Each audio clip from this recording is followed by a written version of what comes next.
युद्ध विराममै रुसी हमला युक्रेनका राष्ट्रपतिले अमेरिकासँग मागे हतियार। रुसले युद्ध विरामको पालना नगरेको युक्रेनले आरोप लगाएको छ। रुसले हमला जारी राखेपछि युद्धग्रस्त क्षेत्रबाट मानिसहरूलाई सुरक्षित स्थानमा पठाउन समस्या भएको युक्रेनी अधिकारीहरूको भनाइ छ। रुसले शनिबार युक्रेनका दक्षिण पूर्वी दुई सहर मरियुपोल र भोनोभाखामा अस्थायी युद्ध विराम घोषणा गरेको थियो। तर आधा घण्टा भन्दा कम समय मात्रै रुसले युद्ध रोकेको युक्रेनी अधिकारीहरूलाई उद्धत गर्दै बीबीसीले जनाएको छ, जसका कारण हजारौं नागरिकलाई सुरक्षित तरिकाले बाहिर निकाल्ने काम प्रभावित भएको छ। मारियुपोलका उमेर सग्रे उभले बीबीसीसँग भनेका छन्, रुसी सेनाले आधा घण्टा भन्दा पनि कम समयका लागि हमला रोक्यो र फेरि लगातार बमबारी सुरु गर्यो। मानिसहरूलाई बाहिर निकाल्न तयार गरिएको बसहरूमा पनि आक्रमण गरिरहेको छ।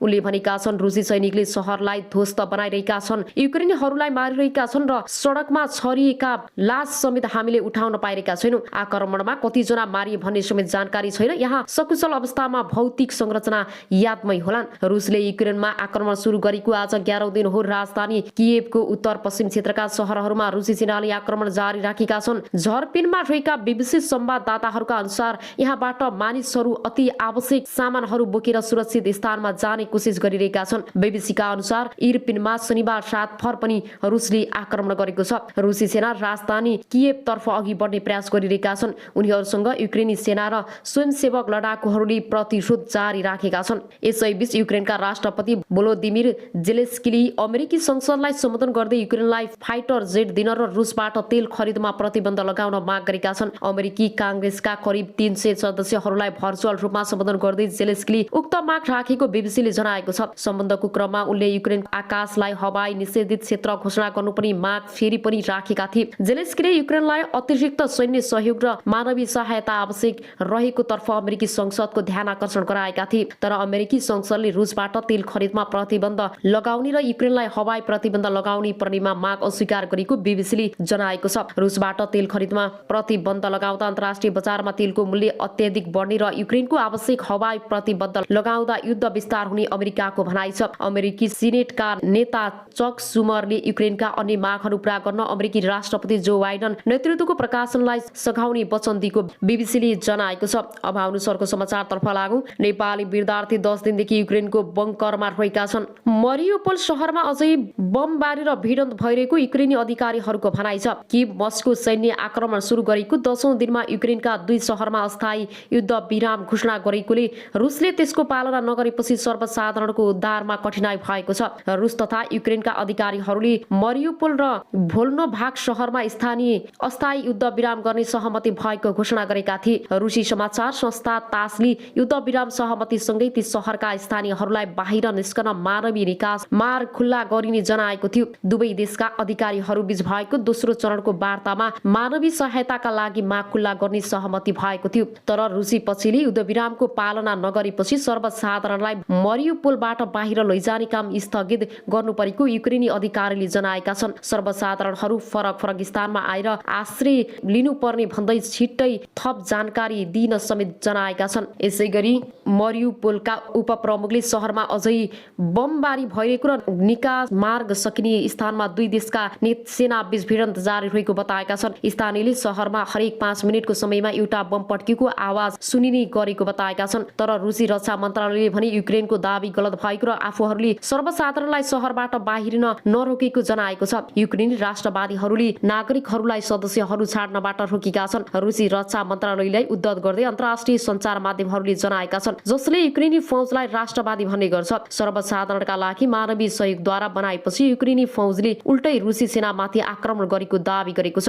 युक्रेनका दुई शहर मरियुपोल र भोल्नोभाकमा केही दिनदेखि दुवै पक्षबीच भीषण सङ्घर्ष जारी छ। रुसी रक्षा मन्त्रालयले आफ्नो सेनाले युक्रेनी शहरहरूलाई निशानमा नराखेको पनि दाबी गरेको छ। साथै उसले सर्वसाधारणलाई कुनै पनि खतरा नभएको दाबी गर्दै केवल सैन्य संरचना मात्रै आक्रमण आक्रमण केन्द्रित गरिएको जनाएको छ। आक्रमणपछि रुसी सेनासँग लड्न 66,224 जना युक्रेनी स्वदेश फर्किएका युक्रेनहरूका रक्षा मन्त्रीले दावी गरेका छन्। राष्ट्रसङ्घीय सुरक्षा परिषदको आपतकालीन बैठकमा अमेरिकाले युरोपको सबैभन्दा ठूलो परमाणु ऊर्जा केन्द्रमा भएको रुसी आक्रमणलाई लापरवाहीपूर्ण कदमको संज्ञा दिएको छ। भगवानको कृपयाले संसार सम्भावित एक परमाणु प्रकोपबाट बच्यो, राष्ट्रसङ्घका लागि अमेरिकी राजदूत लिन्डा थोमस ग्रिनफिल्डले भनेकी छन्। युक्रेनको दक्षिण पूर्वी क्षेत्र जापोरी स्थित परमाणु ऊर्जा केन्द्रका केही भवनहरू आगो लागेपछि रुसी सेनाले केन्द्रलाई कब्जामा लिएको थियो, जसका कारण केहीको मृत्यु र केही घाइते भएको युक्रेनको दावी छ।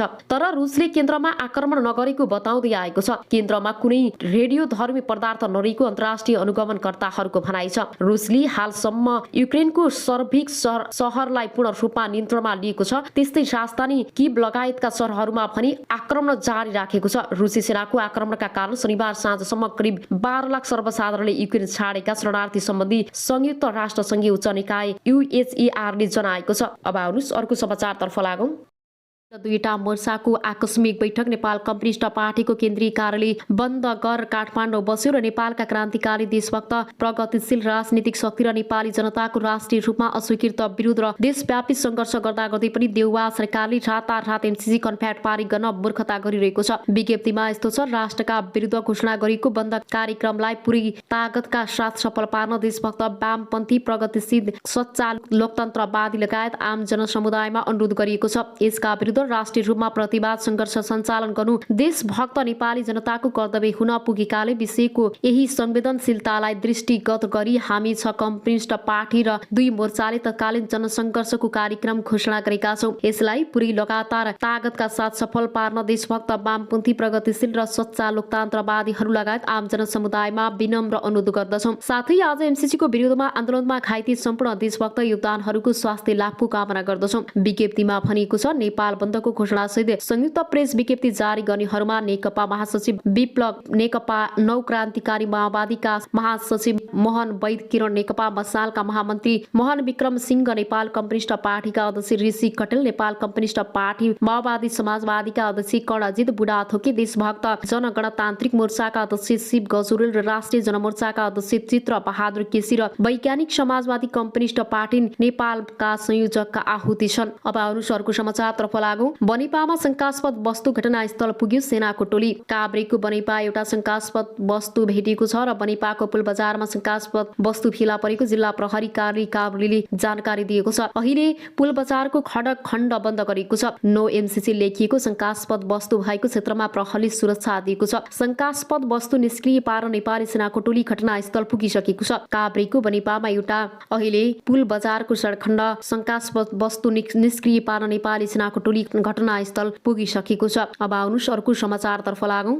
उसले नमानेपछि हामीले यो गेम खेल्न बाध्य भएर पललाई डुबाउने षड्यन्त्र बनाएका थियौँ। नाबालिकालाई घरबेटी लगाएर मार्न भन्यो भनिएको अडियो झुट हो, किनकि यो घरबेटी भगवान हुन्। अडियोमा आएको 1 करोडको बार्गेनिङ अडियोमा भएका साथीले गरेको हो। हामीले पललाई जुन ठाउँबाट आएको हो त्यही पठाउन पर्छ भनी हामीले भनेका हौँ। यो त सानो कुरा हो, ठुलो त अझै के भनेका थियौँ। हामी पनि सबै मिलेर पलको ठुलो प्रोजेक्ट विफल पार्नुमा हाम्रो ठुलो हात छ। हामीले पललाई मार्नसम्म योजना बनाएका थियौँ। पूरा जानकारीको लागि यो भिडियोलाई सक्दो शेयर गरिदिनु होला। यसैगरी गायिका नाबालिकाले प्रहरीमा दिएको जाहेरीमा उल्लेखित विवरण अनुसार अन्तिम पटक घटना भएको स्थान तनहु भएकाले उनी त्यही पुगेकी हुन्। यो जाहेरी नाबालिकाले गत माघ जिल्ला प्रहरी कार्यालय कास्कीमा दर्ता गर्न खोजेकी थिइन्, तर त्यसबेला प्रहरी घटनास्थल तनहु भएकाले त्यही जान भनेको थियो। त्यही बेलाको जाहेरीमा सामान्य संशोधन गरेर आज नाबालिकाले बुझाएकी हुन्। उक्त जाहेरीमा यस्तो छ, उल्लेख भएको विवरण हेर्नुहोस्। म जाहेरीवाला परिवर्तन जिल्ला 39 अन्तर्गत सानो कृषि पेसा व्यवसाय गरी श्रीमती छोरा छोरी सहित 5 जनाको परिवार सबै आइरहेकोमा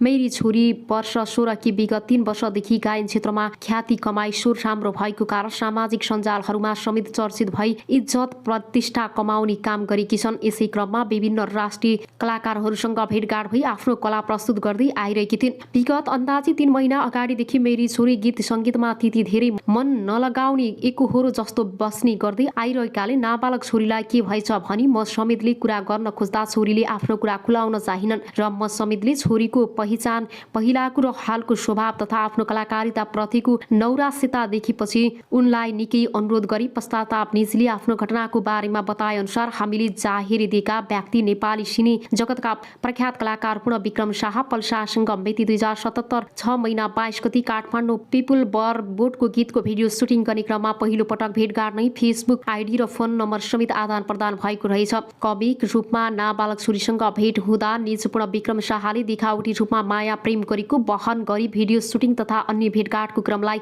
बढाउँदै लागि धेरै नै रेखदेख हेरचाह गरेको जस्तो गर्दै आएका रहेछन्। निज पल्साह र मेरी नाबालिका छोरीले संयुक्त रूपमा धेरै म्युजिक भिडियोमा सँगै मोडलको रूपमा काम गर्ने क्रममा पोखरा चितवन बागलुङ तनहुँ समेतका स्थानमा सुटिङ सकेर राति होटलहरूमा बास बस्ने क्रममा पटक पटक जबरजस्ती करणी गर्न खोजेकोमा छोरीले असहमति जनाएका कारण असफल हुन नसकेको रहेछ। यस क्रममा 2077 12 महिना 31 गति बागलुङ जिल्लाको गलकुट महोत्सवमा प्रतिवादी पूर्ण विक्रम शाह दुर्गेश थापा समेतका कलाकारसँग मेरी नाबालिका छोरी पनि गाडीमा बागलुङको गलकुट गएको उक्त स्थान जाँदा र फर्कँदा निज प्रतिवादी र मेरी छोरी एकै सिटमा यात्रा गर्दाको बखत समेत बाल यौन दुरुपयोग गरी संवेदनशील अङ्गमा चलाउने जिस्काउने समात्ने जस्ता कार्य समेत गरेका र मिति 2068 जिम 1 महिना 2 गते काठमाडौँ पुगी छोरी आफ्नो कोठामा गई बसिन् र काठमाडौँको बसाइमा सामान्य भेटघाट समेत गर्दै आएका रहेछन्। त्यसपछि छोरी घरमा आई 1 हप्ता अघि बसे पश्चाताप निज प्रतिवादी पूर्ण विक्रम शाह पल्साहाले फोन गरी सुटिङको लागि म पोखरा आउँदैछु तिमीलाई म भेट्छु भनी पोखरा स्थित लेक साइडमा भेटघाटको लागि बोलाएको भेटघाट गरी लकडाउनको हल्ला चलेको हुँदा छोरी पनि काठमाडौँ जानुपर्ने भएको हुँदा मिति 2068 1 महिना 14 गति साँझ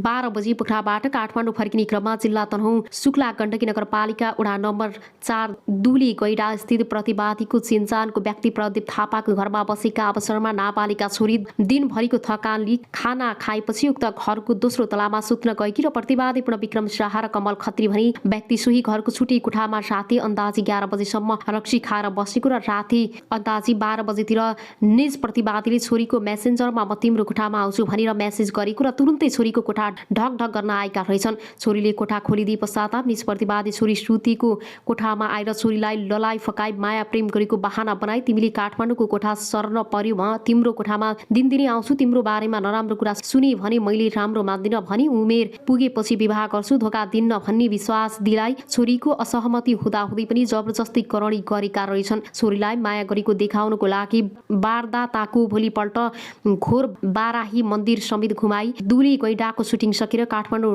गएका रहेछन्। पल्साहाले पोखरा स्थित होटलमा प्राइममा र चितवन स्थित गैडाकोट रिसोर्टमा पटक पटक गरी करणी गरेको हुँदा यसरी मेरी नाबालिका छोरीको हेरविचार गरेको बहाना समेत गरी माया प्रेमको झुट नाटक गरी करणी गर्ने निजपूर्ण विक्रम शाह पल्साहालाई कडा कारबाही गरी कानुन बमोजिम पीडितलाई क्षतिपूर्ति समेत दिनलाई भराइ पाऊ। कानुन अनुसार 18 वर्षभन्दा मुनिका बालबालिकासँग सहमतिमै राखिएको शारीरिक सम्बन्ध पनि करणी गायिका नाबालिका उमेरले 17 वर्षकी भएकी छन्। तनहुँ प्रहरीले पल्साहालाई पक्राउ गर्न कानुनी प्रक्रिया थालिसकेको जानकारी प्राप्त छ। जाहेरी दर्ता गर्नु अघि प्रहरीले नाबालिकाको अडियो भिडियो बयान समेत लिएको थियो। यसअघि पनि नाबालिकाले पल विरुद्ध जाहेरी दिन कदम चालेकी केही दिन अगाडि उनी कास्के प्रहरीमा जाहेरी लिन पुगेको थिइन् तर प्रहरीले अन्तिम पटक घटना हुँदा भएको हो त्यहाँ उचुरी गर्नुपर्ने बताएको थियो। यसबीचमा पल्ली नाबालिकालाई बिहेको आश्वासन दिएर थामथुम पारेपछि उनी रोकिएकी थिइन्।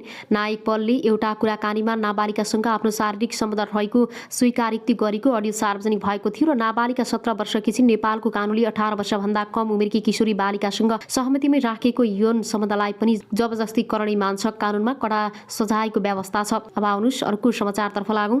स्वीकार गरेका छन् ती गायिका गर्भवती नभएका कारण आफूले सम्बन्धलाई स्वीकार गरेका छन् र ती गायिका गर्भवती नभएका कारण आफूले जिम्मा लिनु नपर्ने र आफ्नो अर्कै गर्लफ्रेन्ड रहेको अडियोमा पलको भनाइ